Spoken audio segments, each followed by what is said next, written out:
Hello everyone, favorite night out here. I want to talk about a very special rifle to me, the Isapor 2A1.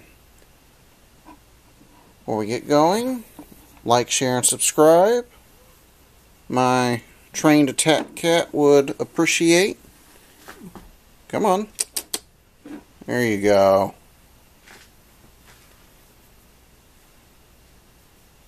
Well, what makes this rifle special to me? This is the first rifle I ever bought. I have drilled with it over the years. I'm familiar with it.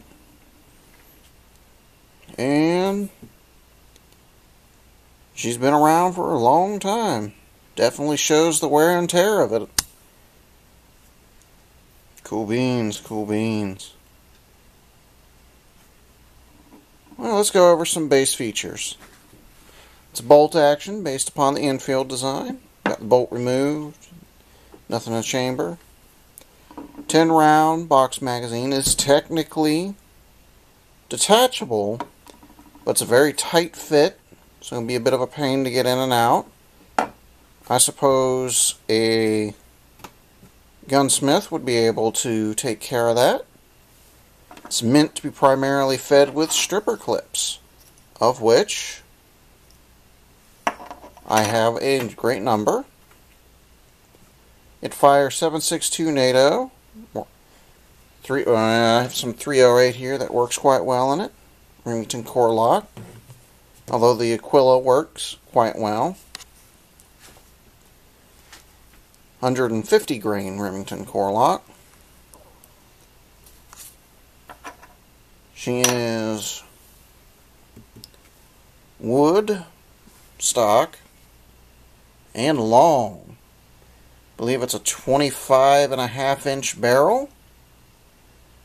Has that nice little muzzle device I always liked. Well, my pardon. It's an end cap on the end there in order to mount the bayonet, that it's not mounted directly on the barrel.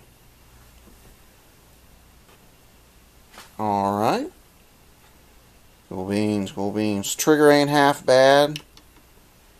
A little bit stiff. Mine in particular, and this is just my experience, runs fairly smoothly and handles a lot of the lower quality ammo fairly well. Although I have heard many who get them and just the wear and tear over time has taken its toll. I lucked out and mine was fairly accurate. You find one with a good bore, I'd imagine it'd be a great investment. It has adjustable iron sights, a well-protected front post, got a reproduction sling on it.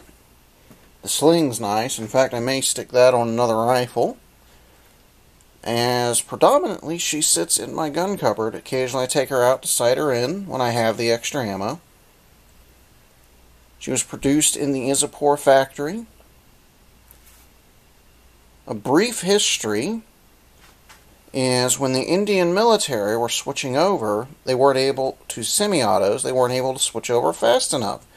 So the Isapor factory produced a version of the Lee Enfield in 308, the Isapor 2A. This is a 2A1, the difference being these sights only go out to 800 meters. In order to remove the bolt, whenever it is inserted, you have to lift up that bit there on the end. Whenever you put it back in, you lock it down. If it's not locked, that will turn off and your firing pin will fall out. Other than that, fairly nice rifle. It runs fairly smoothly. Got a metal butt plate there. I'm not a big fan of those, but you see that in a lot of surplus rifles. All Lee-Enfields have a lip here that frequently, although I suppose a gunsmith could take care of that, catches ammo. And about half the rounds you fire will not be reusable. If you want to reuse the brass, half of them will not be able to do so because they'll have a nice gouge in the side. Those of you who are not familiar with using stripper clips, they can be a bit interesting to get used to. Other than that, the primary concerns with this rifle would be its weight. This is not a light rifle. And on top of that, it is long. I do not currently have the bayonet, although I do plan to get one day, as I intend to get this in a case at some point. The stock has seen wear and tear, but it had plenty before I even received it. So I've been doing my best to take care of it. Give it a good cleaning every now and again. Would I recommend individuals buying this rifle? Yes. Yes, I would. The one in my own experience, having purchased one, it was reasonably accurate. The weight helps deal with the recoil 308 if you're more recoil sensitive. And it ran smoothly. I greatly enjoy this rifle and wouldn't mind owning another one at some point in a little bit better condition. The Indian military and police, I believe, still keep some of these in stock. In fact, I still occasionally see Indian armed personnel at the border of their country still having some of these in active use. The sling is a bit stiff, but I guess it hasn't fully worn in because I bought it shortly after I had acquired a new rifle, which was a rather nice Mosin Nagant. I have done extensive drills, including scout drills with this, and with a rifle of this weight, particularly the forward weight, on a 25.5, what I believe is a 25.5 inch barrel, makes scout drills rather interesting and difficult to do. However, it's good exercise for building up your forearm.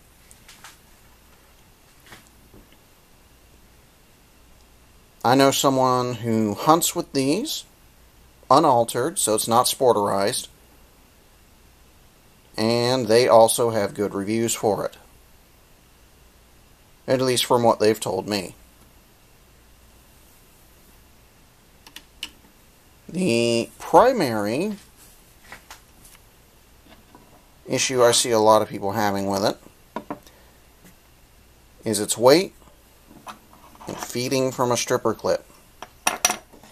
The magazines for this have gone up in price considerably because they aren't released out of India all too terribly often or in a sizable number. I got this one right before they jumped in price.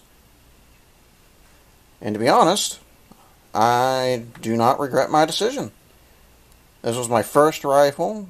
I didn't have a lot of money on me, and I was like, looked at it on the wall, and I said, is the bore good? They said, yeah. So I said, sign me up.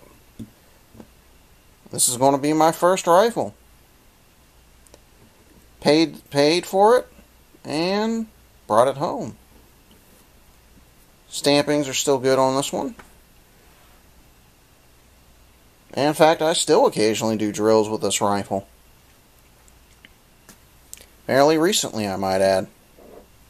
It is cock on, before I forget, I nearly forgot. It is cock on closing. A lot of people aren't used to that. They're used to cock on opening. That's where you have to put a little extra force moving forward in order to get it to return fully into battery before you lock down. Because it's when you're pushing it forward, my pardon, is when you're putting pressure in order to cock the firing pin to ready to rock and roll. There are those who have converted a great many of these into shorter versions. If that's all you can find on Ford and the bore's still good, I imagine it would be, if it's anything like this one, still a fairly effective rifle. In fact, if Isapor would ever decide, the factory, to start selling these on the open market, I wouldn't mind purchasing one. Cleaning's fairly easy, as most bolt actions are, and if I had to give it a star rating, I'd definitely give this particular one a 3.5 out of 5. Because the weight, feeding from the two stripper clips, and the cock-on closing, which when you're trying to run quickly can turn into a problem. Alrighty then. Thank you for your time. Like, share, and subscribe, and see everyone around.